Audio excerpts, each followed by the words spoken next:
లంబోదరం పరమసుందరమేకదంతం రక్తాంతదీర్ఘనయనం పరమం పవిత్రం ఉజ్జద్దివాకరకరోజ్వలకాంతికాంతం విఘ్నేశ్వరం సకల విఘ్నహరం నమామి. రామాయ రామభద్రాయ రామచంద్రాయ వేధసే రఘునాథాయ నాథాయ సీతాయాః పతయే నమః. పుట్టిన్ వానరుడౌచు విక్రమకళా స్ఫూర్తిన్ నృసింహుండుగా మిట్టే దానవహంత వేగగతిలోన వైనతేయుండే తా జుట్టిన్ వేదములెల్ల అశ్వముఖుడై శోకాబ్ధిలో నుండి పైబెట్టెన్ భూసుతనిట్టె క్రోడముగా ఆభీలోగ్ర పంచాస్యుడై మెట్టెన్నామది నిదుదూత ఇదే స్వామి రామచంద్ర ప్రభు.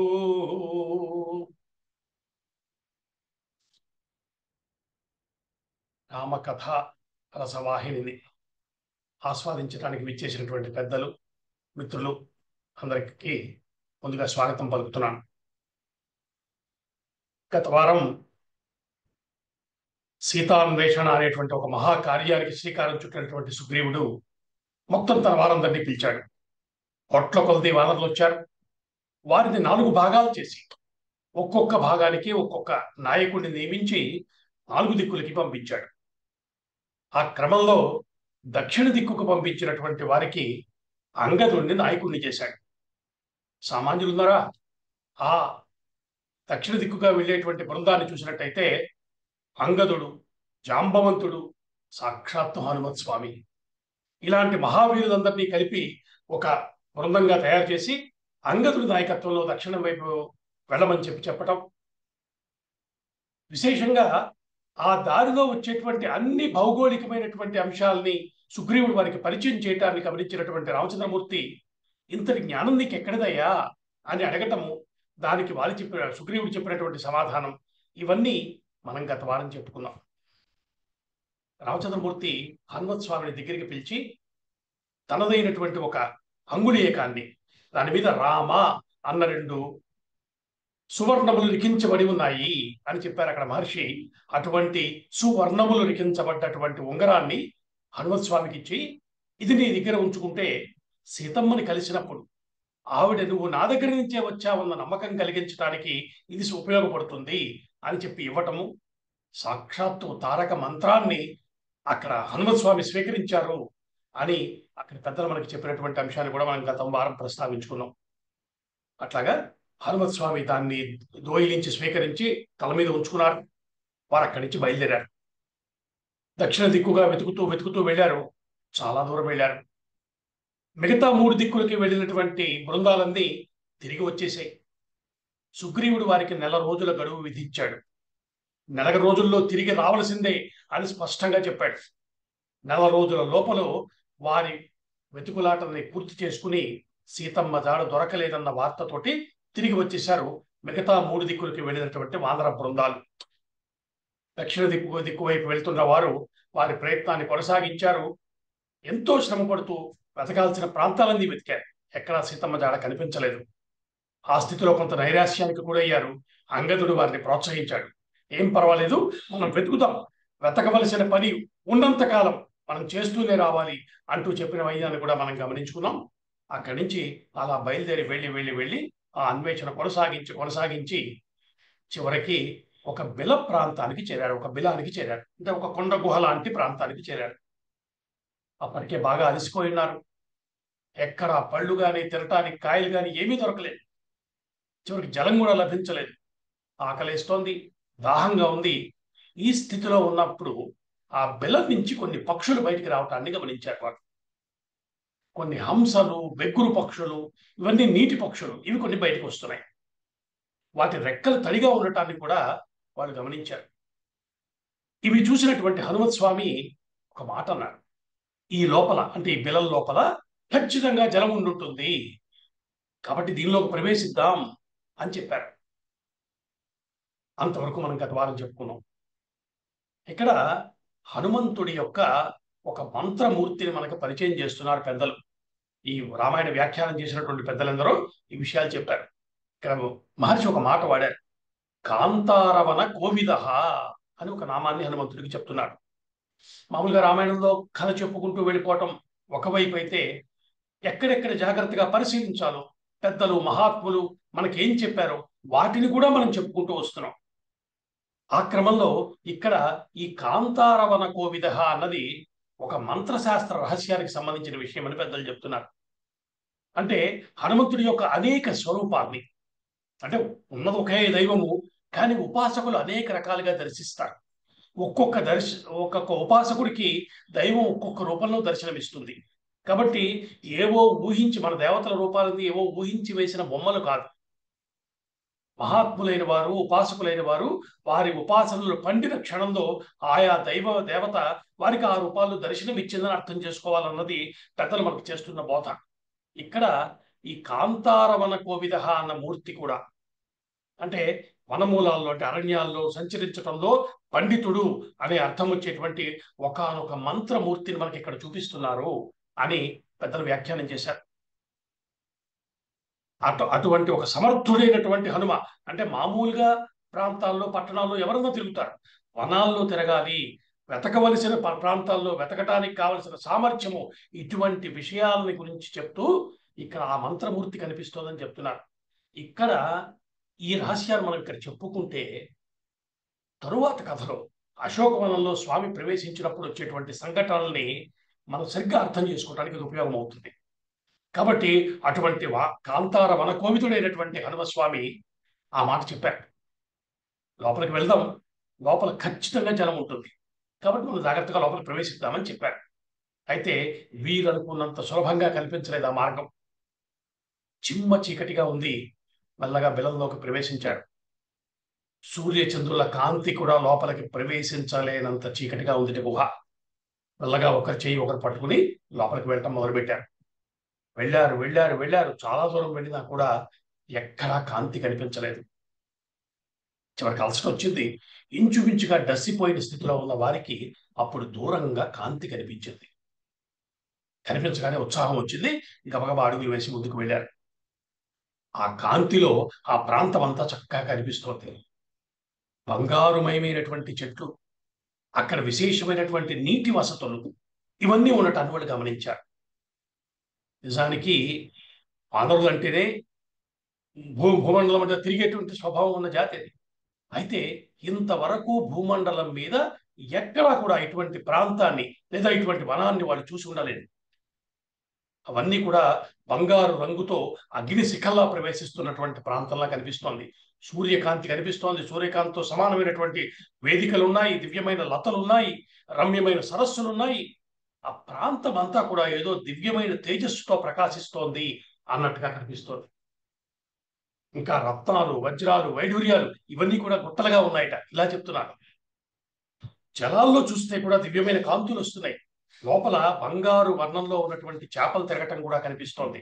అంటే దీన్ని బట్టి మహర్షి మన ముందు ఉంచినటువంటి ఒక అద్భుతమైన దృశ్యము ఆ లోపల బిలంలో కనిపించినటువంటి ఒకనొక ప్రాంతం అంతా.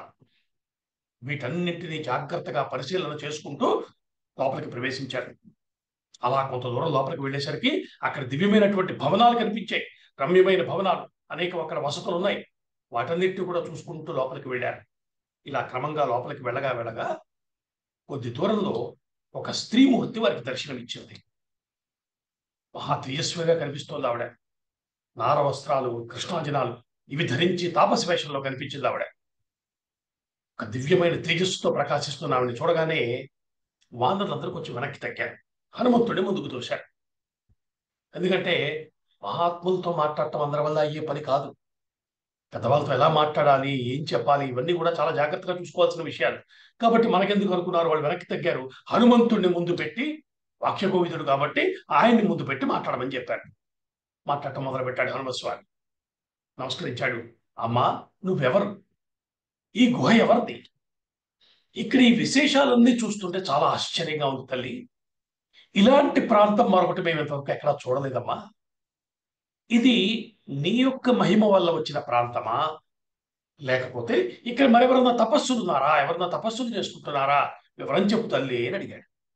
అప్పుడు ఆ తల్లి మాట్లాడటం మొదలుపెట్టింది.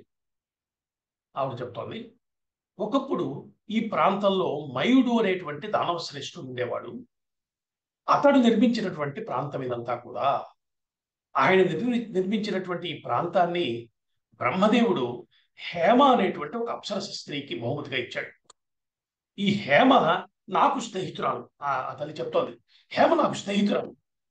నేను మేరు సావర్ణి అని చెప్పబడేటువంటి ఒక మనువు యొక్క కూతుర్ని. అంటే మొత్తం మనకి 14 మంది మనువులు ఉన్నారు అని చెప్తారు. వారిలో మేరు సావర్ణి ఒక. నేను ఆయన కుమార్తెను అని చెప్తోంది ఆ తల్లి. నిజానికి ఇప్పుడు మనకి నడుస్తున్నది వైవస్వత మన్వంతరం. ఈ వైవస్వత మన్వంతరం పూర్తయ్యాక సావర్ణి మన్వంతరం వస్తుంది. దాని తరువాత వచ్చే మన్వంతరం పేరు మేరు సావర్ణి మన్వంతరం. ఆ తల్లి అంటోంది, నా పేరు స్వయం ప్రభ, నేను ఇక్కడ తపస్సు చేసుకుంటున్నాను అని చెప్పింది. నిజానికి రామాయణాన్ని మనం పరిశీలన చేస్తే అనేక మంది స్త్రీమూర్తులు తపస్వినులుగా కనిపిస్తారు. యోగులు, తపస్వినులు ఇలా ఎంతమంది ఉన్నారో. అంటే సత్యాన్వేషణ కోసం, భగవద్ దర్శనం కోసం జీవితాన్ని తపోమయంగా చేసుకున్న వారు స్త్రీలలో కూడా కోకొల్లలుగా కనిపించేటువంటి భూమి భారత భూమి. భారతదేశాన్ని అర్థం చేసుకోవాలి, భారతదేశం పట్ల నాకు సరైన అవగాహన కావాలి అంటే చూడవలసింది ఎవరిని అంటే పెద్దలందరూ ఒక్క మాటలో చెప్పారు, తపస్సుల్ని చూడు, యోగుల్ని చూడు. వారిని అర్థం చేసుకుంటే తపస్సుల కోసం సమస్తమైన జీవితాన్ని అంకితం చేసి బతికారయ్యా వాళ్ళు. వాళ్ళ తపస్సులే మన ఇవాళ కాపాడుతున్నాయని చెప్తున్నారు. కాబట్టి అటువంటి స్త్రీమూర్తులు ఎంతో మంది కనిపిస్తారు. అటువంటి ఒక తల్లి ఇక్కడ స్వయం ప్రభ అన్న ఆ తల్లి అక్కడ దర్శనం ఇచ్చింది వీరికి. ఆ తల్లి అడుగుతోంది, నాయన మీరంతా ఎవరు? ఇక్కడ ఎందుకు తిరుగుతున్నారు? ఈ బిలం మామూలుగా ఈ ప్రాంతం మామూలుగా ఎవరికి కనిపించేది కాదు, మీకు ఎలా కనిపించింది?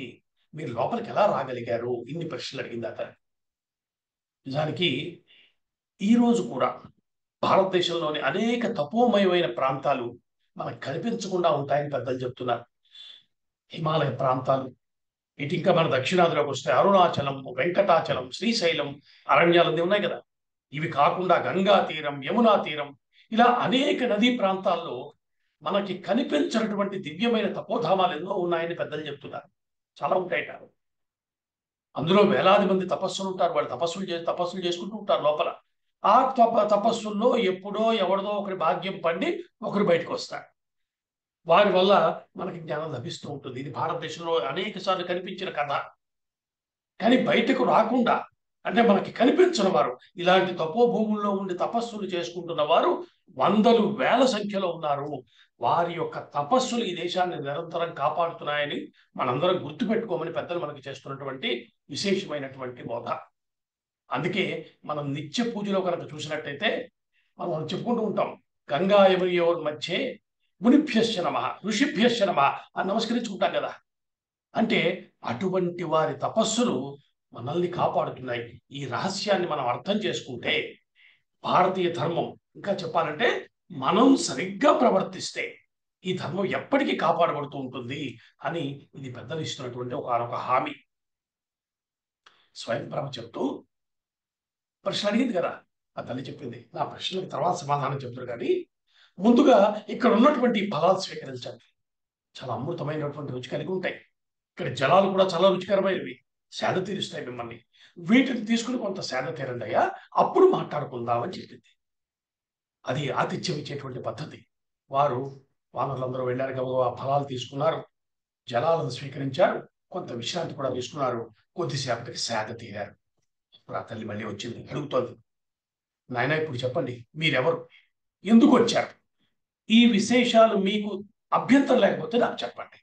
అంటే నేను వినగలను, నేను వినవలసినవి అనుకుంటే నాకు తెలియచేయండి. ఇంత అందంగా అడిగింది. మాట అడగటంలో, మాట్లాడటంలో ఉన్నటువంటి అందాన్ని రామాయణం మనకు అనేక విధాలుగా చెబుతోంది. నేను తెలుసుకోవచ్చు అని మీకు అనిపిస్తే, మీకు అభ్యంతరం లేకపోతే మీ విశేషాలు నాకు తెలియజేయవలసింది. అంతే తప్ప నేను మీకు సాయం చేశాను, మీకు భోజనం పెట్టాను కదా, మీరు ఎవరంతా నాకు చెప్పండి అని అడగట్లా తల్లి. ఇలా చక్కగా అడిగింది. అప్పుడు వాక్య కోవిదుడైనటువంటి హనుమంతుడు చెప్పడం మొదలుపెట్టాడు. మహాత్ముడైనటువంటి అయోధ్య నగరానికి ప్రభు అయిన దశరథ మహారాజు ఉన్నాడు. ఆయన పుత్రుడు రామచంద్రమూర్తి అని మొత్తం ఇప్పుడు మనకు తెలిసిన కథ అంతా అక్కడ మొదలుపెట్టి అక్కడి నుంచి ఇక్కడ దాకా జరిగినటువంటి కథ అంతా చెప్పుకొచ్చాడు. రాముడు తండ్రి మాట కోసం అడవులకు రావటము, సీతతో కలిసి సీతమ్మని రావణాసురుడు అపహరించటము, సుగ్రీవుడు అతనితో మైత్రి, ఇలా ఈ విషయాలన్నీ విస్తారంగా చెప్పాడు. చెప్పే విషయాలను చెప్పుకుంటూ వచ్చి, అమ్మా నువ్వు మాకు చేసిన ఉపకారం మర్చిపోలేదు తల్లి, మేము ఎలా ప్రత్యుపకారం చేయగలమో చెప్పు అని అడిగాడు. ఇది మనం పట్టుకోవాల్సినటువంటి విషయం. ఏదో వచ్చారు, భోజనం పెట్టారుగా, చాలా థ్యాంక్స్ అమ్మా, వెళ్ళొస్తాం అని కాకుండా ఏం చేయగలమో చెప్పు తల్లి అని అడిగాడు హనుమస్వామి. ఆ తల్లి నవ్వింది, నాయన నాకేం అవసరం లేదు, నాకు ఎటువంటి కొరత లేదు, కావాల్సింది కూడా ఏం లేదు అని చెప్పింది. ఇవన్నీ చాలా రమ్యమైన అంశాలండి. ఇలా జీవించారు ఈ దేశంలో. నాకు అది కావాలి, ఇది కావాలని నిత్యం గోల పెట్టేటువంటి మనుషులకి ఇలాంటి వ్యక్తులు జీవించారని తెలియటం కూడా ఆశ్చర్యమే. కాబట్టి ఆవిడ చెప్పింది, నాకేమక్కర్లేదయా, మీరు వచ్చారు, ఆతిథ్యం తీసుకున్నారు, సంతోషం.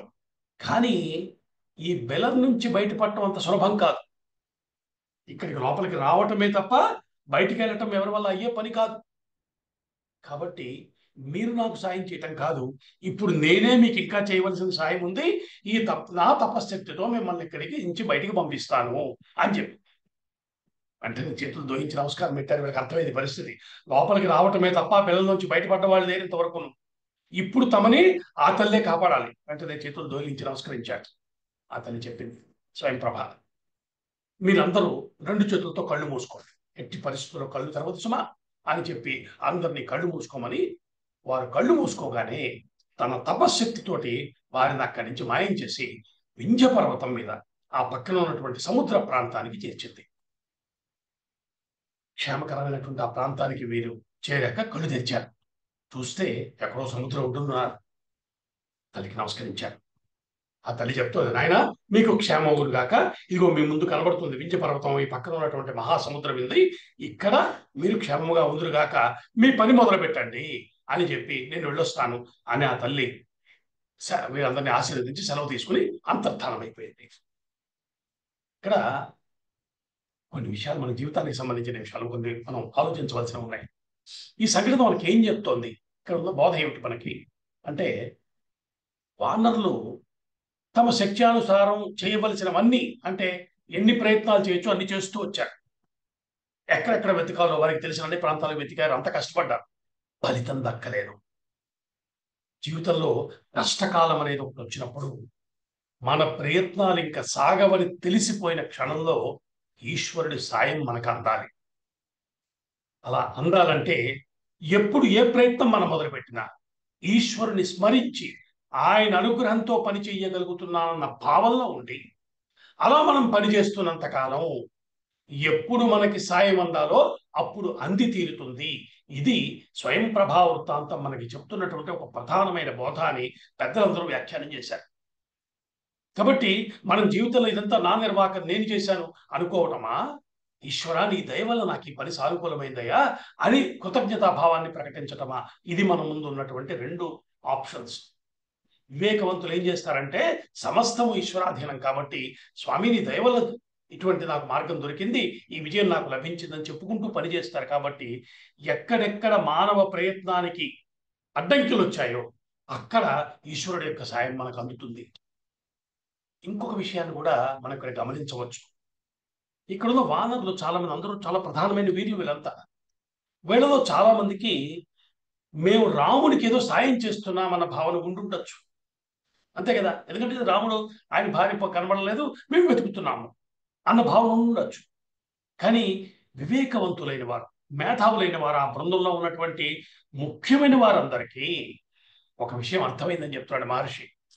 ఏమన్నాడంటే, తమ తమ కర్తవ్యాన్ని తాము చేయటానికి రామచంద్రమూర్తి సహకరించి దారి చూపిస్తున్నాడు అని అక్షరంలో వారికి అర్థమైందిట. ఇది వివేకం అంటే. ఇప్పుడు నాకు ఒక పని అప్పచెప్పారు, మా రాజు చెప్పాడు చెయ్యాలి, ఏమిటి నా కర్తవ్యం, అది నేను చేసి తీరాలి. కర్తవ్యం చేయలేని స్థితికి వచ్చాము. రామచంద్రమూర్తి కల్పించుకున్నాడు, దారి చూపించాడు. స్వయం ప్రభ రూపంలో ఆ తల్లి మాకు దారి చూపించాడు. ఇక్కడ ఇది అర్థం కావాలి. ఇది వారికి అర్థమైంది.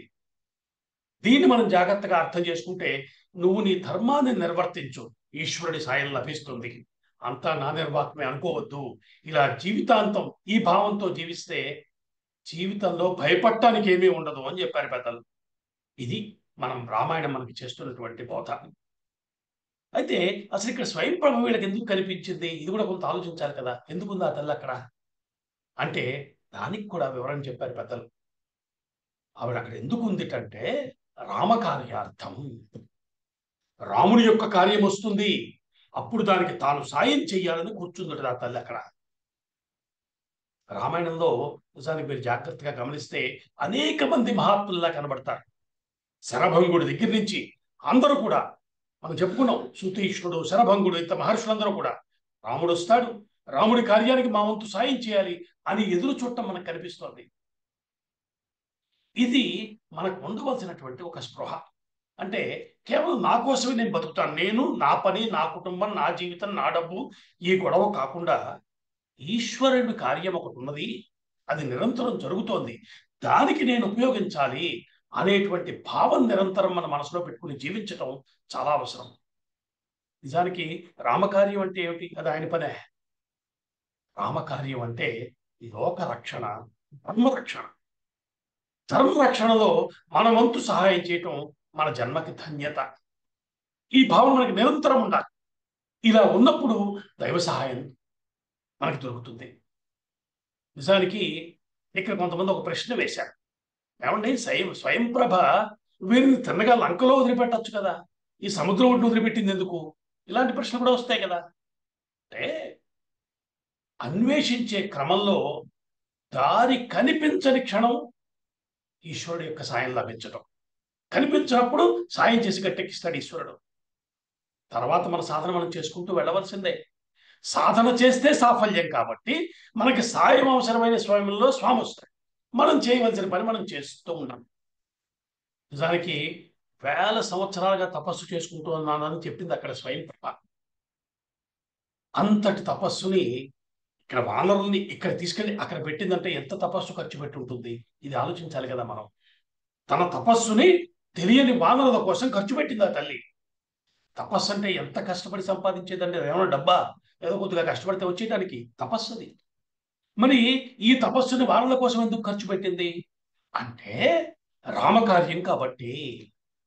తన తపస్సుని రామునికి సమర్పణ చేసిందని అర్థం చేసుకోమని చెప్తున్నారు. ఇది ఎట్లాగండి, నిజమా? ఇలాగైనా అంటే తర్వాత మనకి అధ్యాత్మ రామాయణంలో చెప్తారు. ఈ ఈ సంఘటన తర్వాత స్వయం ప్రభ ఇక్కడి నుంచి రామచంద్రమూర్తి దగ్గరికి వెళ్ళిందట. అంతలో ఎక్కడికైనా వెళ్ళగలదు కదా. ఆయనకు వెళ్ళి నమస్కరించి, స్వామి, నా తపస్సుల యొక్క ఫలితాన్ని నీకు సమర్పించానయ్యా, వానరులకు అక్కడ సాయం చేసి వచ్చాను, ఇంకా ఈ శరీరంతో చేయవలసింది ఏమీ లేదు, నా తపస్సంతా నీకు సమర్పణ చేశాను, ఇక నాకు ఈ శరీరాన్ని వదిలిపెట్టి వెళ్ళిపోయే అవకాశాన్ని నాకు ఇవ్వు అని రామచంద్రమూర్తికి నమస్కరించి ఆ తల్లి వృద్ధలోకానికి వెళ్ళిపోయిందని తర్వాత విషయాన్ని కొన్ని పురాణాలు మనకి తర్వాత వేరే చెప్తున్నాయి. అంటే ఇది జీవించేటువంటి లక్షణం. ఇలా జీవించాలి. రామాయణం చెప్పే బదులు అది ఎంతసేపు నేను, నా పని, నా కుటుంబం అన్న స్వార్థపరమైన జీవితం కాకుండా సమాజం కోసం, ధర్మం కోసం, పెద్దలు చెప్పిన మార్గంలో జీవించేటువంటి ఒక దారి నాకు ఇవ్వు స్వామి అని ప్రార్థించే ఒకానొక లక్షణం మనలో కలగాలి అనేటువంటి ఉద్దేశం రామాయణం మనకి చేసేటువంటి బోధ ద్వారా మనకి అర్థమవుతుంది. అలా స్వయం ప్రభ దయ వల్ల సముద్రం ఒడ్డున చేరేటువంటి వానరులంతా అక్కడ కూర్చున్నారు, ఆలోచనలో పడ్డారు. అసలే కార్యం సమయం అయిపోయింది అనుకుంటున్నారు. తీరా ఇప్పుడు ఈ పిల్లల్లో కనుక్కోకుండా వెళ్ళటము, అక్కడ మళ్ళీ ఈ వ్యవహారం మొత్తం వల్ల బయటికి రావడానికి దీనివల్ల ఇంకొంతకాలం హరించిపోయింది. తీరా చూస్తే ఇప్పుడు సముద్ర తీరానికి వచ్చి కూర్చున్నారు. ఎక్కడికి వెళ్తారో, ఎలా వెతుకుతారో తెలియనటువంటి స్థితి. నిజానికి అసలు ఇంతటి భయంకరమైన సముద్రాన్ని మొదటిసారి చూస్తున్న వాళ్ళు కూడా ఉన్నారు అక్కడ. వాళ్ళకి ఈ స్థితిలో అందరికీ ఒకసారి నిరాశ వచ్చింది. అంగదుడు కూడా నిరాశకు గురయ్యాడు. ఆయన అంటున్నాడు, ఏమిటో మనం ఇంత ప్రయత్నం చేశామయ్యా, ఎక్కడా సీతమ్మ జాడ దొరకలేదు, సమయం వృధా అయిపోయింది. ఇలా మనం సుగ్రీవుని దగ్గరికి తిరిగి వెళ్తే మనల్ని శిక్షించకుండా వదిలిపెట్టడం. నిజానికి సుగ్రీవుడు చాలా కఠిన హృదయుడు. మనం సమయానికి తిరిగి రాకపోవటమే కాదు, కొత్త చేతులతో తిరిగి వచ్చామన్న నెపం చూపించి మనల్ని ప్రాణాలతో ఉండనివ్వడం. కాబట్టి తిరిగి వెళ్ళటం కన్నా ఇక్కడే ప్రాయోపవేశం చేసి శరీరాలు వదిలిపెట్టిద్దాం అన్నాడు ఆ బృందానికి నాయకుడిగా వ్యవహరిస్తున్న అంగదుడు. అంగదుడు ఎప్పుడైతే ఈ మాట అన్నాడో అక్కడ తారుడు అన్నటువంటి ఇంకొక వానరుడు ఉన్నాడు. అతను ఉన్నాడు, అయ్యో ప్రాయోపవేశం చేయకూడదయ్యా, అంతకన్నా నాకు మరో మార్గం తోస్తోంది. ఇప్పుడే కదా ఏదో ఒక బిలం నుంచి బయటకు వచ్చాం, ఆ బిలంలోకి వెళ్ళటమే తప్ప బయటికి ఎవరూ తిరిగి రాలేదని చెప్పి ఆవిడ చెప్పారు కదా స్వయంప్రభ మనకి. మనమా ఎలాగో ప్రాణాల మీద ఆశ వదిలేసుకున్నాం, ఇప్పుడు తిరిగి బిలంలోకి వెళ్ళిపోదాం. ఇక్కడ మనకి అన్ని సమృద్ధిగా ఉన్నాయిగా, ఆహారం ఉంది, నీరుంది, మనకు కావాల్సినవన్నీ ఉన్నాయి. ఎంతకాలం జీవిస్తే అంతకాలం లోపలే ఉందాం. అప్పుడు మనకి రాముడి వల్ల కానీ సుగ్రీవుడి వల్ల కానీ మనకేం భయం ఉండదు. ఇది తెలివైన పని అని మాట్లాడాడు తెలివితేటలతో. వాళ్ళందరూ అలా మాట్లాడుకుంటూ ఉండగా ఇవన్నీ వింటున్న హనుమత్ స్వామి మాట్లాడారు అని చెప్తూ మహర్షి ఇక్కడ 2 గొప్ప విషయాలు చెప్పారు. ఇది మన జీవితంలో మనకు కూడా అనేక సార్లు వచ్చేటువంటి విషయం అండి. ఇక్కడ మహర్షి ఏమంటున్నారు, ఈ సందర్భంలో హనుమత్ స్వామి కొద్దిగా కోపాన్ని తెచ్చుకుని మాట్లాడుతున్నాడు. కోపాన్ని తెచ్చుకుని ఎందుకు మాట్లాడుతున్నాడు అంటే కోపం ఆయన వశంలో ఉంటుంది. మనం రామచంద్రమూర్తి విషయంలో కూడా అదే చెప్పుకున్నాం. కోపము వారి వశంలో ఉంటుంది, వారు కోపానికి వశులైపోరు. అటువంటి మహాత్ములు వారు. కాబట్టి హనుమత్ స్వామి కొద్దిగా కోపం తెచ్చుకుని మాట్లాడుతున్నాడు. ఎందుకని? కోపం కూడా ఈశ్వర సృష్టే. మనం చెప్తాం కదా, నమస్తే రుద్రమన్యవౌతో తైషవే నమః అంటున్నాం. ఈశ్వరుడు యొక్క కోపానికి నమస్కరిస్తున్నాం. కాబట్టి అటువంటి కోపాన్ని తనకి ఎప్పుడు ఎలా ఉపయోగించాలో తెలిసిన వాడు ధన్యుడు. కాబట్టి ఇక్కడ హనుమత్ స్వామి మాట్లాడుతున్నాడు, కోపాన్ని తెచ్చుకున్నాడు ఆయన. రెండోది, మహర్షి ఇక్కడ ఇంకొక అందమైన విషయాలు చెప్పారు. హనుమత్ స్వామి ఇక్కడ 3వ ఉపాయాన్ని వాడుతున్నారు అన్నారు. అంటే జీవితంలో ఏ కార్యాన్ని మనం సాధించుకోవాలన్నా 4 ఉపాయాలు ఉంటాయట. అలానే మన ధర్మం మనకి చెప్తోంది. మనకి తెలిసినవే సామము, దానము, భేదము, దండోపాయం, ఇవి తెలుసు కదా. ఇందులో 3వది అంటే భేదోపాయం. భేదోపాయం అంటే కొద్దిగా బెదిరించి పని చేయించుకోవడం. ఇలా చేయకు సుమా, దెబ్బతింటావు, పమ్ముడుగుతుంది అని చెప్పడం. ఈ మార్గాన్ని ఎంచుకొని స్వామి మాట్లాడుతున్నారు. ఎందుకంటే క్రమక్రమంగా మనకు అర్థం కావలసింది హనుమత్ స్వామి యొక్క వైభవము. రామాయణంలో మనం ప్రధానంగా అర్థం చేసుకోవలసినటువంటి తత్వాల్లో హనుమత్ తత్వం ఒకటి. ఎందుకంటే మన జీవితాలన్నీ ఆయన దయ వల్ల సాగవలసినవే.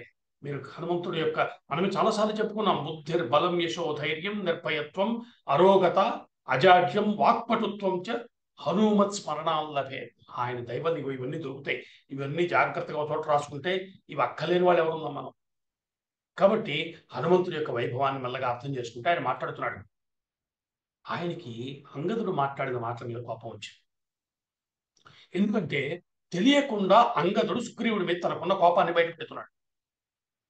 ఇది కనుక పనిచేసిందా జరిగేటువంటి ప్రమాదం పెద్దది. అక్కడ ఉన్న బృందంలో కనుక ఈ మాట ఎక్కిందంటే ప్రమాదమే. అందుకని కరెక్ట్ చేయడానికి పూనుకున్నాడు, మొదలుపెట్టాడు. అంగదా, నువ్వు చాలా సమర్థుడివయ్యా, తెలివైన వాడివి కూడా, ఈ బృందానికి నాయకుడివి. అయితే ఒక్క విషయం గుర్తుపెట్టుకో, సుగ్రీవుణ్ణి నిందించటం ఏమాత్రం మంచిది కాదు. సుగ్రీవుడి యొక్క నాయకత్వము, సమర్థత నీకు తెలియనివి కాదు. ఇప్పుడున్న వానరులు నువ్వు చెప్పిన మాటలు వింటున్నారు అనుకుంటున్నావు, కానీ సుగ్రీవుని వదిలిపెట్టి నీతో రారు. కాబట్టి ఇప్పుడు ఇలాంటి నిర్ణయాలు తీసుకోవడం చాలా తప్పు. ఏమంటున్నారు మీరు? బిలంలోకి వెళ్ళిపోతే క్షేమంగా ఉంటామన్న మాట ఉంది. ఈ బిలంలో దాక్కున్నప్పుడే మయుణ్ణి ఇంద్రుడు కొట్టాడు.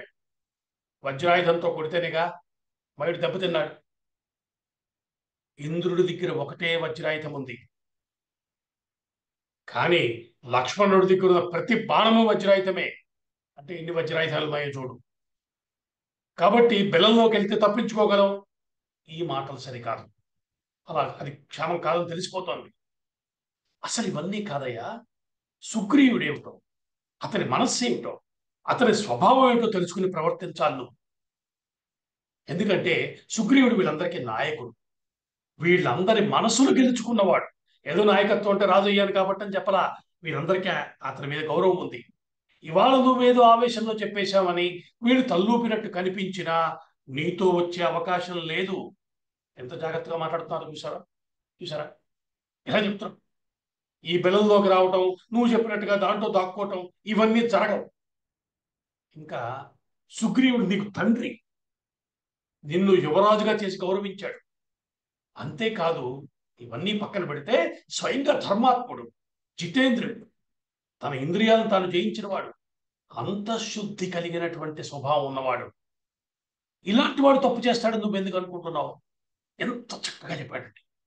అంటే ఇటు అంగదుడికి అర్థం కావాలి, అతన్ని మందలించాలి, వానరులందరికీ కూడా సుగ్రీవుడు అంటే ఏమిటో గుర్తు చేయాలి.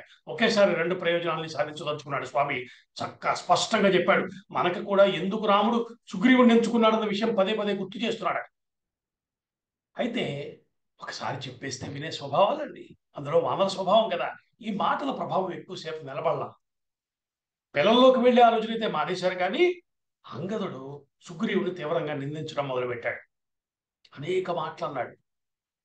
అందులో ఒకటి రెండు మాటలు అన్నాడంటే, నా మీద ఏమీ ఆయనకి ప్రేమ లేదయ్యా, నన్ను ఏదో రకంగా చంపించాలని చూస్తున్నాడు. మీరందరూ సుగ్రీవుడు ధర్మాత్ముడు ధర్మాత్ముడు అనుకుంటున్నారు, కానీ మా నాన్నగారు చనిపోయాక మా అమ్మని చేరదీశాడు. వదిలి గారితో అలా ప్రవర్తించడం తప్పు కదా, అధర్మం కదా అని ఇలా మాట్లాడాడు. చాలా మంది ఈ విషయాన్ని పట్టుకుని, అవునండి సుగ్రీవుడు చేసింది అధర్మమే, ఇలా చేస్తాడా అని చెప్పి మాట్లాడుతున్నారు. కానీ ఒక్కటి ఆలోచిద్దాం.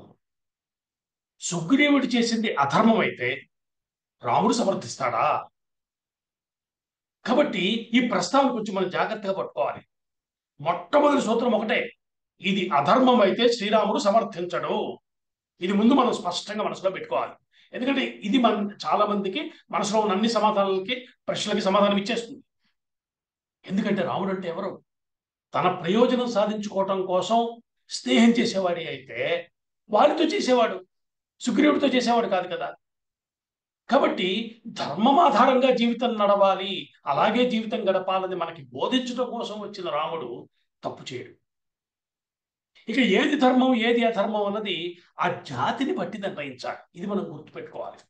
ఇంతసేపు ఎందుకు ఇది చెప్పుకుంటున్నామంటే, ధర్మం అన్న మాట మన మనస్సులో స్పష్టంగా పడిపోవటమే రామాయణం మనకి చేసే ప్రధానమైనటువంటి ఉపకారం. ఇంత రామాయణం విన్నాం, కానీ నాకు సమయం వచ్చినప్పుడు ధర్మం అన్నది చేయాలని గుర్తు రాకపోతే ఈ కథ విని ఉపయోగం ఏమిటి? ఈ మాట చెప్పటం కోసమే ఈ చర్చ అంతా మనం చెప్పుకుంటాం. కాబట్టి జాతిని బట్టి ధర్మం ఉంటుంది. అంటే వానర జాతిలో అన్నగారు బతికుండగా వదిన్ని చేరదీస్తే అది అధర్మం. తమ్ముడు బతికుండగా భార్య దత్తుకొస్తే అదే ధర్మం. అన్నగారు ఉండగా వదిన తల్లితో సమానం, తమ్ముడు బతికుండగా అతని భార్య కూతురుతో సమానం. ఈ మాట మనకి వాళ్ళ విషయంలో చెప్పారు కూడా. వానర జాతిలో ఉన్నటువంటి ధర్మం, నిజానికి మానవ జాతిలో కూడా ఇదే ధర్మం ఉంది. ఈ వివరం మనకి తెలియాలి. వానర జాతి దగ్గరికి వచ్చేసరికి సోదరుడు మరణించిన తర్వాత భార్యని చేరదీయటం అన్నది వారికి ఉన్న ధర్మం. ఇవన్నీ ప్రత్యేక ధర్మాలు, ఒక్కొక్క జాతిలో ఒక్కోలా ఉంటాయి. ఇవి కూడా ఉంటాయి. ఆ జాతికి చెందిన ధర్మాలను వారు పాటించాలి. అందుకే వాలి చనిపోయినప్పుడు తార బాధతోటి నేను సహగమనం చేస్తాను అంటుంది. రాముడు ఆవిడ్ని వారిస్తాడు. అమ్మా, ఇటువంటి ధర్మం మీలో లేదు, ఇవి మానవ ధర్మాల్లో కనబడతాయి కానీ మీలో లేదు అని చెప్తాడు. అంటే మళ్ళీ వెంటనే రాముడు సహగమనాన్ని సమర్థించాడా? కాదు, అర్థం చేసుకోవడం. ఎందుకంటే ఇక్కడ మనకి కామన్ సెన్స్తో జీవించే వాళ్ళం మనందరం కూడా. అంటే ఒక విషయం వినగానే ఇది బాగుంది కాబట్టి ఇది కరెక్ట్ అవుతుంది, తప్పు అవుతుంది అని ఆలోచిస్తుంటాం. జీవితంలో వచ్చే అనేక సందర్భాల్లో మన ఆలోచనలా సాగుతాయి. కానీ కామన్ సెన్స్ వేరు, ధర్మం వేరు. ధర్మాన్ని కామన్ సెన్స్తో జడ్జి చేయకూడదు. ఇది ముందు మనకు బాగా తెలియాలి. నా అనుభవంలోంచి నా జీవితంలో ఉన్న విషయాలను చూసి ఇది ధర్మం ఇది అధర్మం అని అంటే అలా కుదురుతుందా? ఎందుకంటే మానవ జీవితం చాలా సంక్లిష్టమైనది. ఏది ధర్మమో ఏది కాదు మనకి చెప్పటం కోసం వచ్చినటువంటి గ్రంథాలు, సనాతన ధర్మం మనల్ని జాగ్రత్తగా అడుగు వెయ్యి అని చెప్తున్నాయి. క్యాజువల్గా లేదా పై ఆలోచనలతోటి కామన్ సెన్స్తో మనం చేస్తున్న విషయాలను నిర్ణయం తీసుకుంటే ఎలాంటి సమస్యలు వస్తాయో మనమే మన జీవితాన్ని పరిశీలించుకుంటే అర్థమైపోతుంది. కానీ లోపలికి వెళ్ళి చూస్తే ధర్మాధర్మాన్ని జాగ్రత్తగా తేల్చుకోవటం చాలా అవసరం. ఈ వివేచన ఈరోజు కష్టమైపోతుంది, కానీ ఒకప్పుడు ఈ విషయం ఉన్న సమాజంలో ఉన్నాం మనం. ధర్మం అన్నది సులభంగా అర్థమయ్యే సబ్జెక్ట్ అనుకోకూడదు. కాబట్టే పెద్దలు రామకథని వినమని చెప్తున్నారు మనకి. ఇది విషయం. అర్థం చేసుకోవాలి. ఎందుకు రామకథ వినటము? రాముడు చేసినది ధర్మము అని చెప్తున్నారు. రాముడు ధర్మస్వరూపుడు అంటున్నారు. ఎందుకు అంటే ధర్మం అన్న విషయాన్ని నిత్యము అనుక్షణము ఆలోచించుకోకుండా బతుకుతుంటే జీవితం ఎంత కష్టాల పాలవుతుందో కలియుగంలో మనకు బాగా అర్థమవుతుంది. కాబట్టి ఇది మనం గుర్తుపెట్టుకోవాలి. ఇవాళ ఏదో అంగదుడు సుగ్రీవుడు తారం చేరదీశాడు అని కోపంలో ఉద్వేగంలో ఏదో మాట్లాడిస్తే అది పట్టుకునే సుగ్రీవుడు చేసింది అధర్మం, దాన్ని బట్టి సమర్థించేది రాముడు అధర్మం అని మాట్లాడటం అనేది చాలా ప్రమాదకరమైనటువంటి విషయం. ఇలాంటి మాటలు మనం మాట్లాడకూడదు. కాబట్టి ఇంతసేపు ధర్మం గురించి ఇంతసేపు మనం చెప్పుకోవడానికి కారణం ఏమిటంటే ధర్మం పట్ల మనకు ఒక నిష్ట ఉండాలి. నేను ధర్మంగా జీవించాలి అని కోరుకోవాలి. ఈశ్వర నన్ను ధర్మంగా బతికేటట్టు చేయవయ్యా అని నమస్కరించాలి. ఇంత మాత్రం చేసినా కూడా ఈశ్వరుడు అనుగ్రహము, రామచంద్రమూర్తి అనుగ్రహం మనందరికీ దక్కి తీరుతుంది. మొత్తానికి వానరులందరూ సముద్రం ఒడ్డున కూర్చుని ప్రాయోపవేశం చేయాలా ఏమిటి అని ఆలోచిస్తూ ఇప్పటిదాకా జరిగిన విషయాలన్నీ మాట్లాడుకుంటుంటే అక్కడికి కొద్ది దూరంలో కొంచెం ఎత్తైన ప్రాంతంలో ఒక పెద్ద పక్షి కూర్చుని వీరందరినీ గమనిస్తుంది. పెద్దదైన శరీర ప్రమాణం, కదలలేని స్థితిలో ఉంది. ఒక రకంగా వృద్ధుడైపోయినటువంటి ఆ పక్షిరాజు పేరు సంపాతి. రెక్కలు కాలిపోయి చాలా సంవత్సరాలుగా అక్కడే కదలలేని స్థితిలో ఉంది సంపాతి. ఆ సంపాతి పైనుంచి చూస్తాడు. ప్రాయోపవేశం చేయాలనుకున్న వానరులు చూస్తే ముందనుకుంది, ఎంతకాలానికి నాకు ఆహారం దొరికింది. ఇప్పటిదాకా నేను కదలలేని స్థితిలో నా కుమారుడు ఏది తెచ్చి పెడితే తినవలసిన స్థితిలో ఉన్న నాకు ఇప్పుడు ఈశ్వరుడు నాకు గొప్ప ఆహారాన్ని అనుగ్రహించాడు అనుకుంటుంటే ఈ వానరులంతా ఇక్కడ కూర్చుని వారి పాత విషయాలన్నీ చెప్పుకుంటున్నారు. వారి పాత విషయాలంటే ఏముంటాయి, అసలు వారు బయలుదేరడానికి కారణం ఏమిటి, ఈ విషయాలన్నీ గుర్తు చేసుకుంటూ రాముడికి సంబంధించిన కథ ఇవన్నీ సంపాతి వింటున్నాడు. వీళ్ళు చెప్పుకునే క్రమంలో మధ్యలో సీతాపహరణ విషయం కూడా వస్తుంది. సీతమ్మని రావణుడు అపహరించడం, దారిలో జటాయు అన్న పక్షి రావణాసురుని ఎదిరించింది, సీతమ్మని కాపాడటం కోసం తన ప్రాణత్యాగం చేసింది అన్న మాటలు వాళ్ళు చెప్పుకోవటం విన్నాడు. హతాశుడైపోయాడు ఆయన. ఒక్కసారిగా గొంతు పెంచి అంటున్నాడు, ఎవరయ్యా మీరు మాట్లాడుతున్న మాటల అర్థం ఏమిటి? ఇప్పుడు మీరు అంటున్న జటాయువు నాకు తమ్ముడయ్యా, అతనికి ఏం జరిగింది వివరంగా చెప్పండి అని అడిగాడు. అంత పెద్ద పక్షి ఒకసారి మాట్లాడేటప్పుడు వీళ్ళు కంగారు పడ్డారు. దగ్గరికి వెళ్ళటానికి ఆలోచిస్తుంటే అంగదుడు ముందుకొచ్చాడు. నాయకుడు కదా, తన కథ అంతా సంపాతికి చెప్పాడు. ఈ కథ అంతా విన్నాడు సంపాతి. ఇది చెప్తున్నాడు, నాయన మీరు చెప్పినటువంటి జటాయువు నా తమ్ముడు. ఒకానొక కాలంలో జటాయువు నేను పందెం వేసుకున్నామయ్యా. మేము ఇప్పటి వాళ్ళమా? ఎప్పటి వాళ్ళని తెలుసా? మేము క్షీరసాగర మథనాన్ని చూసాం. మేము చూడండి, ఎప్పటి వాళ్ళు క్షీరసాగరాన్ని దేవతలు రాక్షసులు మధిస్తుంటే చూసిన వాళ్ళం మేము. ఆ తర్వాత కాలంలో ఒకానొక సమయంలో ఇంద్రుడు వృత్రాసురునితో యుద్ధం చేసిన కాలంలో ఆ కాలంలో మేము అన్నదమ్ములిద్దరం కలిసి సూర్యుడి వైపు వెళ్ళాలి అని పోటీ వేసుకున్నాం. ఎవరు సూర్యుడికి దగ్గరగా వెళ్ళగలరు, ఇది మా మధ్య వచ్చినటువంటి పోటీ. ఎవరు ఎక్కువసేపు ఎగరగలుగుతారు సూర్యుడికి దగ్గరగా, అంటే ఆ ప్రయత్నంలో దగ్గర సూర్యుడి దగ్గరికి వెళ్తే వేడి విపరీతంగా ఉంటుంది. ఇది మేము పోటీ వేసుకున్నాం. మేమిద్దరం సూర్యుడి వైపు ఎగురుకుంటూ వెళ్ళిపోయాం. సూర్యుడికి దగ్గరగా వెళ్తున్న కొద్దీ ఆ వేడి తగిలి మా తమ్ముడి రెక్కలు తట్టుకోలేకపోయాయి. అతను ఆ వేడికి తట్టుకోలేకపోతుంటే నేను శక్తి తీసుకుని పైకి వెళ్ళి నా రెక్కలు అతని మీద చాపి అతన్ని కాపాడాను. మా తమ్ముడు కాపాడబడ్డాడు. ఆ క్రమంలో ఆ వేడికి నా రెక్కలు కాలిపోయి ఇక్కడ పడ్డా. మా తమ్ముడు వెళ్ళిపోయాడు.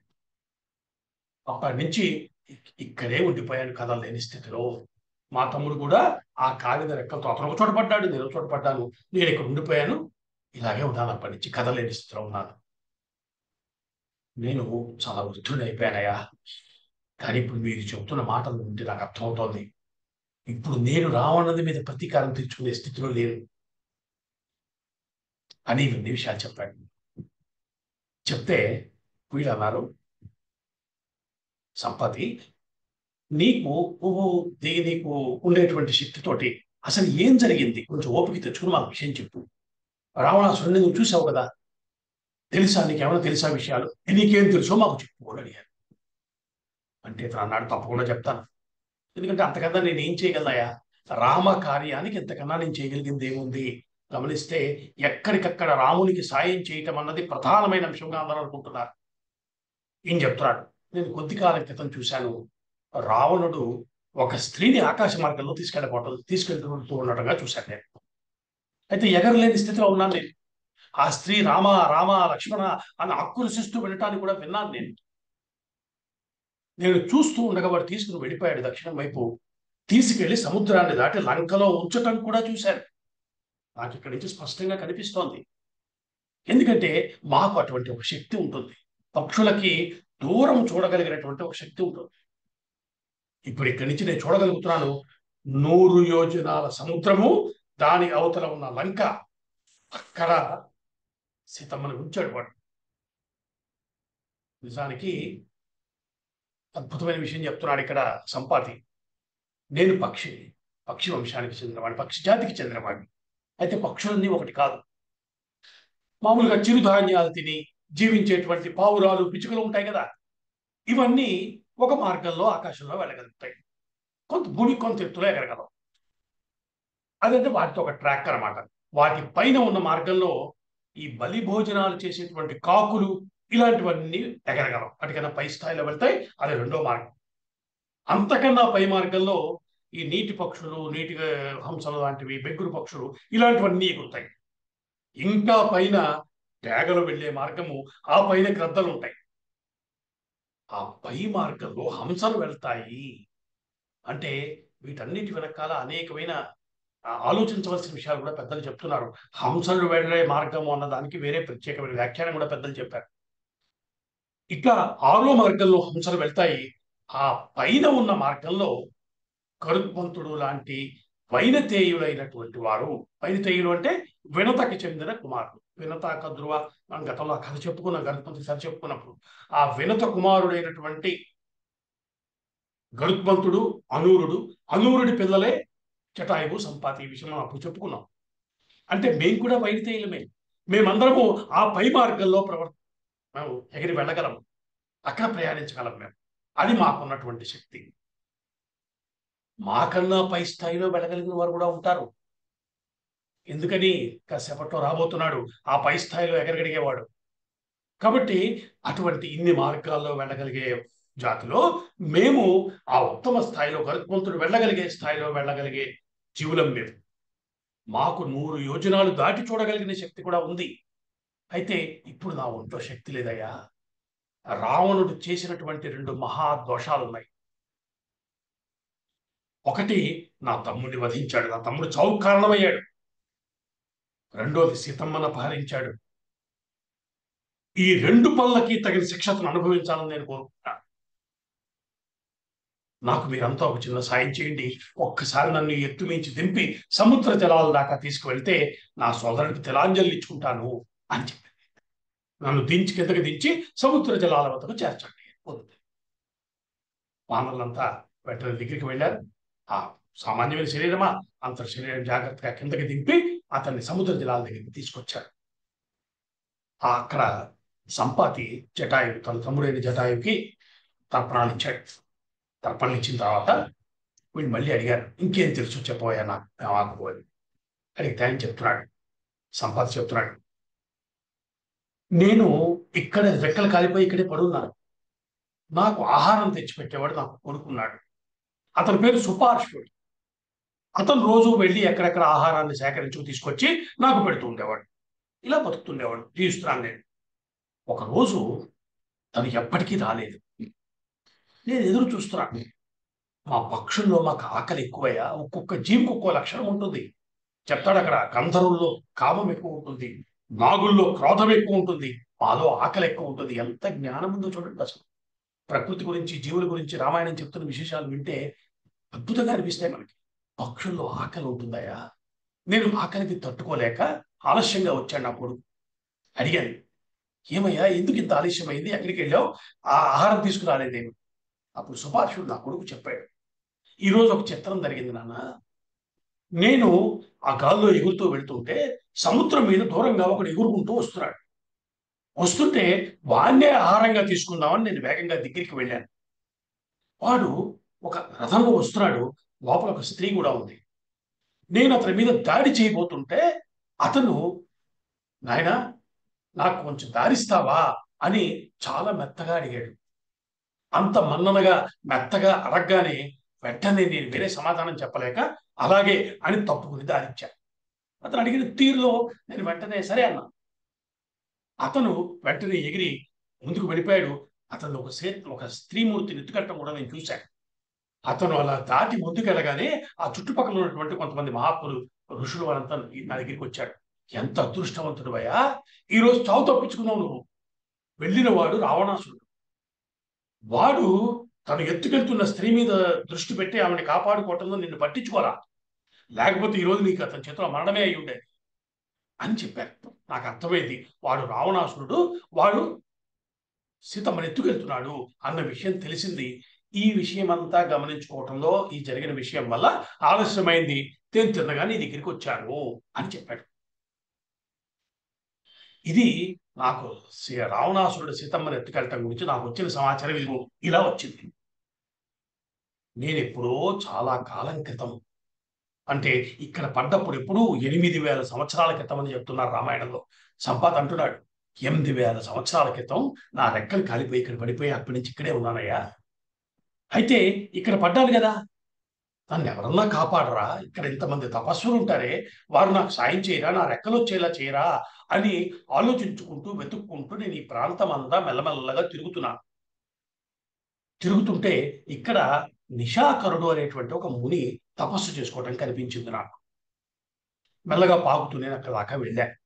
దూరం నుంచి చూసేటప్పటికీ నాకు ఒక ఆశ్చర్యకరమైన సన్నివేశం కనబడింది. ఆ నిశాకరుడు స్నానం చేసి వస్తున్నాడు. స్నానం చేసి వస్తుంటే చాలా చిత్రంగా అతనితో పాటు ఈ చుట్టుపక్కల ఉన్నటువంటి అనేకమైన మృగాలు, పక్షులు ఇవన్నీ కూడా అతని వెనకాలే అతని ఆశ్రమం దాకా వచ్చాయి. వస్తే అతను ఆ ఆశ్రమం లోపలికి ప్రవేశిస్తూ ఇంక మీరు వెళ్ళిరండి అని వాడితో చెప్పాడు. అవి తిరిగి వెళ్ళిపోయాయి. విషయం అంటే ఎంత గొప్ప తపస్వితను అనుకుని ఆ బయటే నేను అతని కోసం వేచి చూస్తూ ఉండిపోయాను. బయటకు వచ్చాడు మహర్షి. వచ్చిన వాడికి నమస్కరించి నా కథ అంతా చెప్పాను ఆయనకి. చెప్తే ఆయన అన్నాడు అని నేను ప్రార్థించాను, మహర్షి నాకు రెక్కలు వచ్చే మార్గం చెప్పండి, నేను జీవించాల్సి కదా, నాకు నా జీవనాధారం కూడా పోయింది అని చెప్పి ప్రార్థన చేస్తే ఆయన అన్నాడు, సంపాతి చాలా కాలం క్రితం నేను పురాణంలో చదివానయ్యా, రాబోయే రోజుల్లో ఒక అద్భుతం జరగబోతోంది. సాక్షాత్తు శ్రీ మహావిష్ణువు రామచంద్రమూర్తిగా భూమి మీదకి దిగొస్తాడు. అయోధ్యలో దశరథుడికి కొడుకుగా వస్తాడు.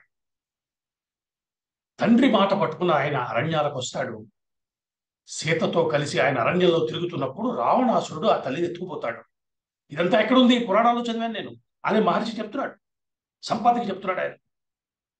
అలా ఎత్తుకుపోయినప్పుడు ఆ తల్లిని లంకలో పెడితే ఆ రాక్షసులు ఇచ్చే ఆహారం తల్లి తీసుకోదు కదా. అందుకని సాక్షాత్తు దేవేంద్రుడు అమృత తుల్యమైనటువంటి పాయసాన్ని తీసుకెళ్ళి ఆ తల్లికి ఇస్తాడు. ఆ తల్లి ఆకలి తట్టుకుని జీవించడం కోసం. ఇది కూడా మనం చెప్పుకున్నాం గతంలో. కాబట్టి ఆ తల్లి అలా లంకా నగరంలో ఉంటుంది. ఆవిడ్ని వెతుక్కుంటూ అనేక మంది వానర వీరులు భూమండలం అంతా వెతుక్కు బయలుదేరుతారు. అలా బయలుదేరిన బృందంలో ఒక బృందము వస్తుంది. వచ్చినప్పుడు అక్కడ పడి ఉన్న సంపాతి వారిని చూస్తాడు. ఇదంతా అప్పుడుంది ఆ కథలో. ఎప్పటి కథ ఇది అంటే భవిష్యత్ దర్శనాన్ని చెప్పినవి పురాణాలు. రామాయణంలో పురాణాల ప్రస్తావన ఉందంటే ఎప్పటి పురాణాలండి చూడండి.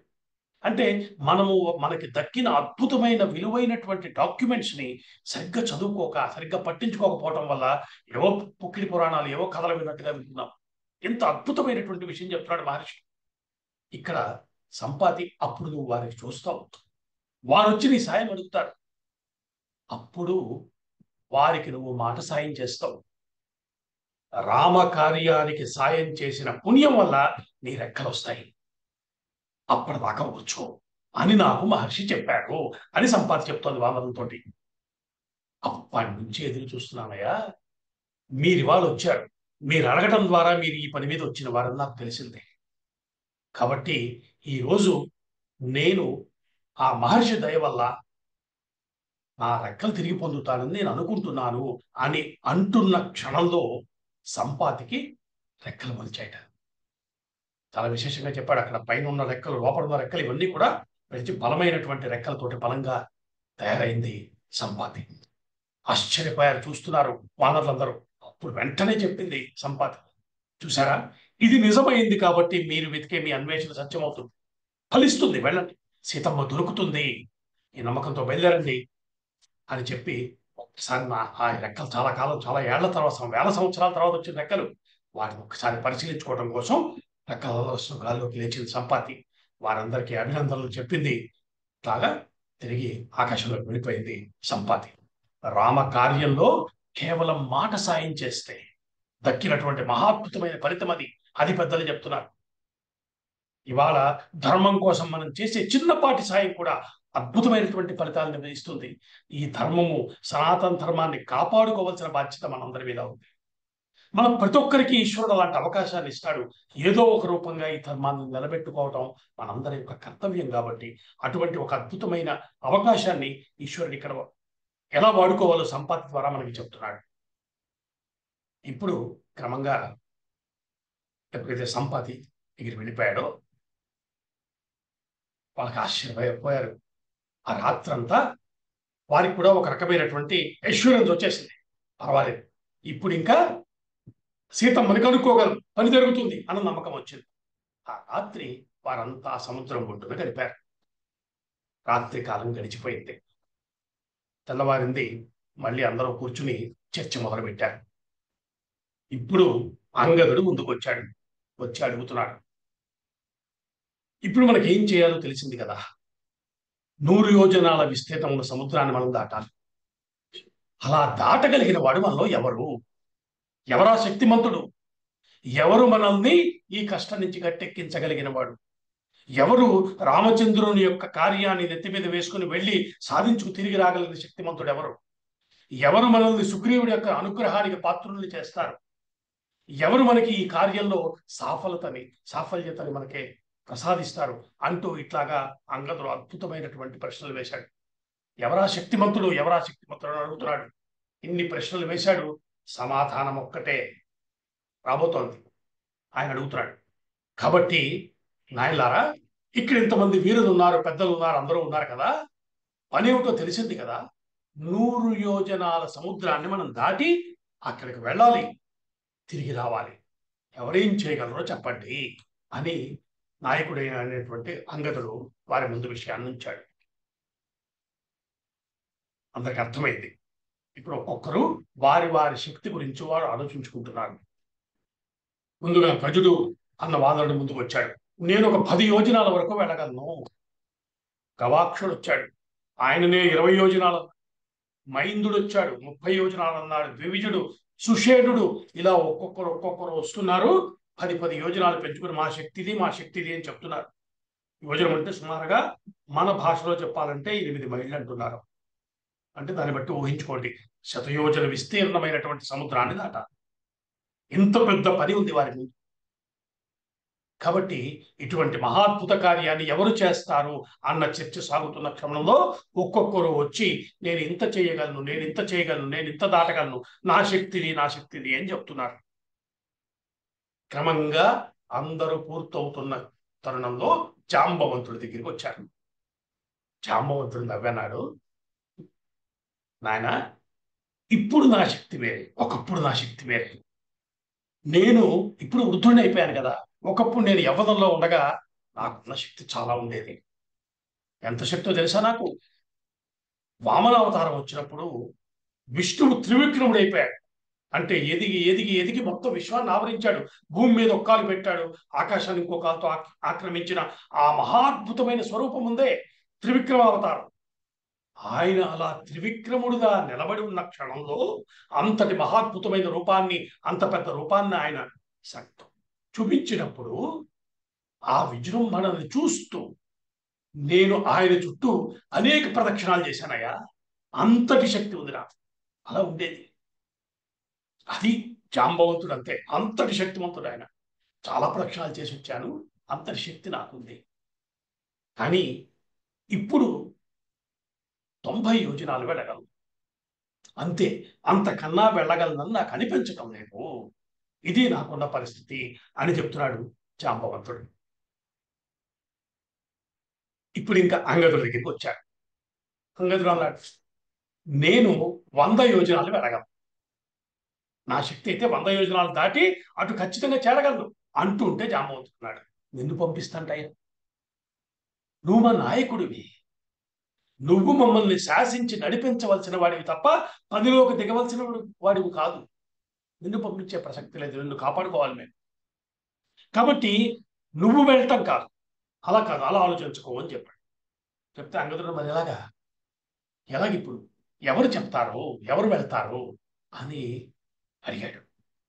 అడిగితే అంగదుడు నవ్వన్నాడు, ఎవరు వెళ్తారో నాకు తెలుసు, ఎవరు వెళ్ళగలడో సమర్థుడు ఎవరో మొదలు నాకు తెలుసు. ఇప్పుడు నా మీద ఒక కర్తవ్యం ఉంది, నేను చేయవలసిన కార్యం ఒకటి ఉంది. అది చేస్తే మనలో ఉన్న ఆ సమర్థుడు ఎవరో బయటకు వస్తాడు అంటూ ఆయన ఒకవైపు తిరిగి చూశాడు. అంత దూరంలో ఒక చోట ఒక పెద్ద బండరాయి మీద కూర్చుని ఉన్నాడు, యోగ స్థితిలో ఉన్న సాక్షాత్తు హనుమత్ స్వామి. ప్రశాంత చింతనలో వీళ్ళు చెప్పిన మాటలన్నీ వింటున్నాడు. ఈ లోకంలోనే ఉన్నాడా, పరధ్యానంలో ఉన్నాడా తెలియనటువంటి ఒకానొక యోగ స్థితిలో కూర్చొని చంద్రవంతుని దృష్టిలో అక్కడ కూర్చున్నాడు స్వామి. చూశాడు సుగ్రీవుడు. ఇప్పుడు తన కర్తవ్యం ఏంటో తెలిసినవాడు కాబట్టి సుగ్రీవుడు ఆయన దగ్గరికి వెళ్ళాడు. వెళ్ళి హనుమత్ స్వామిని స్తోత్రం చేయటం మొదలుపెట్టాడు, ఆయనతో మాట్లాడటం మొదలుపెట్టాడు. ముందు చెప్పటమే, హనుమా నిశ్శబ్దంగా ఉన్నావేమయ్యా, ఈ మౌనానికి అర్థమేంటి? ఇప్పుడు పని చేయవలసిన సందర్భం వచ్చింది. నువ్వు సామాన్యుడు కాదయ్యా, నీ శక్తి సామర్థ్యాలు ఎంతటివి అన్నది ఇక్కడ తెలియని వారెవరు లేరు. అసలు నీ పుట్టుకే చాలా విశేషమైనటువంటిది. నువ్వు ఎలా పుట్టావు? పుంజిక స్థల అనే ఒక అప్సరస స్త్రీ ఉంది. ఆ తల్లి ఒకానొక కారణం చేత అంజనాదేవిగా భూమి మీదకి దిగి వచ్చింది వానరకాంతగా. కేసరి అన్న ఒక మహానుభావుని ఆ తల్లి పెళ్లాడింది. ఒకానొక సందర్భంలో ఆ తల్లి తపస్సులో ఉండగా వాయుదేవుడు రుద్రతేజాన్ని తీసుకొచ్చి ఆవిడ ప్రవేశపెట్టాడు. అలా నీలో ప్రవేశించిన రుద్రతేజము సంతానమై, ఆ తల్లిలో వచ్చినటువంటి రుద్రతేజము సంతానంగా బయటకు వస్తే వచ్చిన వాడివి నువ్వు. ఇక్కడ ఒక అద్భుతమైన రహస్యాన్ని చెప్పారు మహర్షి. మనకి రామచంద్రమూర్తి మహర్షి నిద్రలేపుతూ కౌసల్య సుప్రజారామ అని చెప్పినప్పుడు ఉత్తిష్ట నరశార్దూలా అన్నారు. ఇక్కడ జాంబవంతుడు హనుమత్ స్వామిని చూస్తూ ఉత్తిష్ట హరిషార్దూలా అంటూ అదే మాటని మళ్ళీ మార్చారు. అక్కడ రాముడిలో ఉన్న నారాయణ తేజాన్ని బయటికి తీసుకురావడానికి ఆయన ఉత్తిష్ట నరశార్దూల అంటే, ఇక్కడ హనుమత్ స్వామిలో ఉన్న రుద్రతేజాన్ని బయటికి తీసుకురావడానికి ఉత్తిష్ట హరిషార్దూల అంటున్నాడు ఇక్కడ జాంబవంతుడు. ఒక మహాద్భుతమైన సన్నివేశానికి రూపకల్పన జరుగుతోంది. పెద్దలు సుందరకాండని చూపించినటువంటి తీరు అత్యద్భుతం. అసలు సుందరకాండ అన్న పేరే ప్రత్యేకం. హనుమత్ స్వామి యొక్క వైభవం ఏమిటో, ఎట్లాంటి వాణ్ణి మనము దర్శించగలమో పెద్దలు మనకి, మా గురువుగారైన సామవేదం షణ్ముఖ శర్మ గారు, వారి రుణం ఈ జన్మలకు తీర్చుకోలేము, అటువంటి విశేషాలు చెప్పారు ఆయన. అద్భుతమైనటువంటి అంశాలు ప్రస్తావన చేశారు. తెలుగువారి భాగ్యం ఏమిటంటే, మనకి మరో వాల్మీకి అయినటువంటి విశ్వనాథ సత్యనారాయణ గారు రామాయణ కల్పవృక్షంలో సుందరకాండని వర్ణించిన తీరు అత్యంత మనోహరంగా ఉంటుంది. అసలు ఆ సుందరకాండ అన్న పేరే ప్రత్యేకమైనది. రామాయణంలో గమనిస్తే మిగతా కాండలన్నిటికీ రకరకాల పేర్లు పెట్టారు. అక్కడ బాలకాండ అంటే రాముడి యొక్క బాల్యం అంతా ఉంది. అయోధ్యకాండ అంటే అయోధ్యలో జరిగినటువంటి కథ కాబట్టి అయోధ్యకాండ. కిష్కింధకాండ అరణ్యకాండ, అరణ్యంలో జరిగింది. కిష్కింధకాండ కిష్కింధలో జరిగిన కథ. చివరి యుద్ధకాండ, యుద్ధం, దానికి సంబంధించిన విశేషాలు. ఇలా పెట్టిన వాడు ఇక్కడికి వచ్చేప్పుడు సుందరకాండ అన్నాడు. హనుమత్ కాండ అనొచ్చుగా, హనుమంతుడి యొక్క వైభవంగా కనబడుతుంది అని. అలా సుందరకాండ అన్నాడు. ఈ రోజుకి కూడా ఈ రోజుకి కూడా అనేక మంది వారి కష్టకాలంలో సుందరకాండని పారాయణ చేసి సుందరకాండని విని, మా గురుగారు చెప్తారు సామవేదం వారు, వినటమే తపస్సయ శృణ్వం తపహ అన్నారు ఆయన. వినటమే సామాన్యం అనుకుంటున్నావా? అది కూడా అద్భుతమైనటువంటి యోగాలను ఇవ్వగలిగింది. అటువంటి మహాద్భుతమైన సుందరకాండలోకి మనం ప్రవేశించబోతున్నాం. హనుమత్ స్వామి యొక్క వైభవాన్ని ప్రకటించేటువంటి ఒక దివ్యమైనటువంటి కాండ సుందరకాండ. ఎన్నో రహస్యాలు ఉన్నాయి. పెద్దలు మనకు అందించిన మేరకు, వారు మనకి చెప్పిన మేరకు ఇప్పుడు జాంబవంతుడు హనుమత్ స్వామికి చెప్పినటువంటి ఈ కథ తర్వాత హనుమత్ స్వామి యొక్క విజృంభణ, లేచి నిలబడి ఆయన చేసినటువంటి ప్రతిజ్ఞ, ఇలాంటి మహాద్భుతమైన విషయాల్ని రాబోయే కొద్ది వారాల్లో సుందరకాండ పేరు మీద మనం చెప్పుకునే ప్రయత్నం చేద్దాం. సుందరకాండ ఈ జాతికి దక్కినటువంటి ఒక వరము. అటువంటి మహాద్భుతమైన సుందరకాండలోకి ప్రవేశించబోతాం వచ్చే వారము. ముందే మనం చెప్పుకున్నట్టుగా వాల్మీకి మహర్షి ప్రతి కాండకి ముందు కొంత, ఆ తర్వాత రాబోయే కాండకి సంబంధించిన విశేషాలు చెప్పాడు కాబట్టి, అట్లాగే ఇక్కడ కూడా హనుమత్ స్వామి యొక్క వైభవాన్ని ప్రకటించే ఈ క్షణం వరకు ఇక్కడ మనం చెప్పుకుని, ఈ తరువాత కథని మనం వచ్చే వారంలో విశేషంగా చెప్పుకుంటూ మొదలు పెడతాం. మహాద్భుతమైనటువంటి సుందరకాండని చెప్పేటువంటి ఒక మహాద్భుతమైన భాగ్యము, అటువంటి శక్తిని నాకు రామచంద్రమూర్తి హనుమస్వామి ప్రసాదించుగాక అని ప్రార్థన చేసుకుంటూ, మంగళం కౌశలేంద్రాయ మహనీయ గుణాత్మనే చక్రవర్తి తనూజాయ సార్వభౌమాయ మంగళం, వేద వేదాంత వేద్యాయ మేఘశ్యామల మూర్తయే సామ్మోహన రూపాయ పుణ్యశ్లోకాయ మంగళం. స్వస్తి.